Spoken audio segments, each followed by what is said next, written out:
We haven't, spoken about Trump for quite a while. It's the anniversary of January 6th this week, the Capitol riot, etc. And obviously Trump's featuring again in the news in the sense that, the idea that, eyeing his role in that particular incident, but also the idea that he's going to be running for 2024. Why anyone thinks that that's not a thing, I don't know.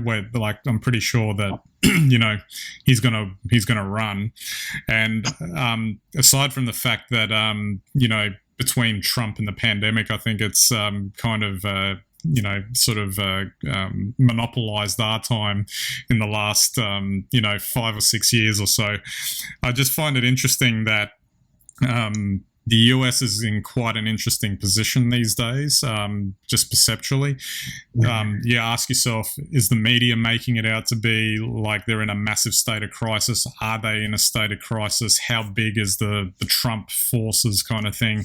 Are they going to be able to impact stuff?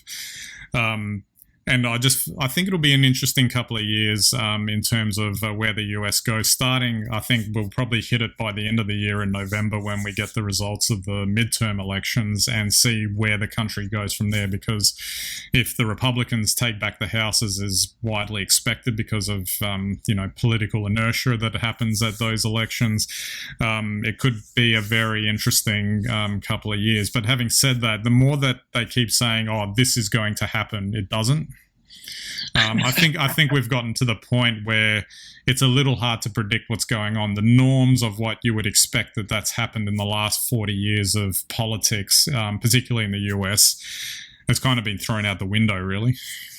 Well, I think that's just how rapid the world's become with social media. You used to be able to predict how someone was going to fare, 3 months out from the polls. We have, say the Australian election, in 3 months. So you used to be able to make a pretty good prediction now, but I think these things change so rapidly. A good campaign, a good social media campaign that reaches the right people can sway the right people, and you get results you don't expect. So it's impossible to say what will happen. I mean, it looks at the moment like Biden's struggling, and that might not be him as the president, but probably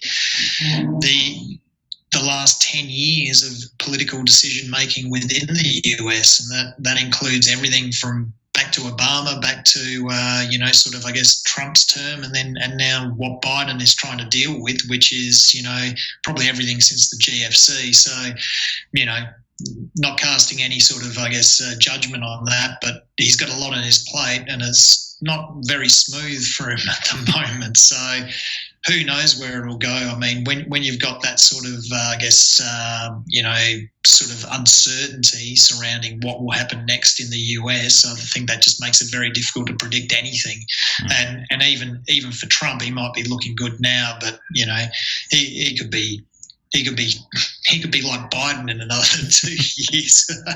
Well, it's interesting because he was actually, I saw a couple of stories where some of the more right-wing, hardcore conservative types, although the real conservatives wouldn't call them conservatives, but that actually went after him, for being too old, for being too out of touch. The fact that he got booed when he was advocating for the fact, well, I don't know if he was advocating for vaccines, but rather he took the vaccine and then got booed for it.